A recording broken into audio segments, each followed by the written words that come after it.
A panorama picture provides a doctor with a good overview of the condition of your facial bones. A simple rule of thumb is that wherever X-rays go through easily, a picture turns black, and wherever they are stopped, the picture shows bright spots. First, we will look at some normal panorama pictures, and you will soon be able to recognize your own face. Your face looks rolled out on the picture. You can easily recognize the lower jaw, the jaw joints, which are round and regularly spaced when healthy, and there is also a clear joint cleft. Medical experts generally consider symmetrically occurring changes on both sides, as benevolent. So if the change in the cleft or the form are symmetric, then this can be considered a variation within the norm, not a pathological change. Let us forget about the joint for now and take a look at the lower jaw. You can recognize the teeth, and if you take a good look, you can see a dark strip running almost the whole length of the lower jaw.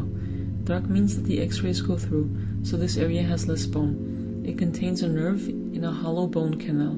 This nerve gives the lower jaw feeling, and when the dentist gives you a shot and your lip starts to feel numb, it is this nerve which goes lame. You can see where the nerve leaves the lower jaw. From this opening on, it runs under the lower jaw and splits up into many small canals. You can recognize the teeth, shown here in blue, which are separated from the bone, shown here in black, by a very fine gap, the periodontal gap. The tooth also shows dark shadows, shown here in green. Here there is less dentine, which is why the picture goes dark. This is the dental nerve. The bone of the upper jaw which holds the teeth is built like the lower jaw. It borders on the maxillary sinuses, which border on the eye sockets. Since there is less bone here, the maxillary sinus is usually filled with air, and the eye is filled with liquid. These areas are also dark. Every once in a while you can make out white lines, which are projections of the cheekbones. The cranium is shown spread out. It is also easy to recognize the nasal cavity and the nasal septum. An experienced doctor can tell a lot more from a panorama view. The structures described here enable a general overview. The contrast, clarity, and demarcation of the structures in question are also analyzed, not just the structures themselves. Now you can see a panorama picture of the source of a toothache. The demarcation of the maxillary cavity is green.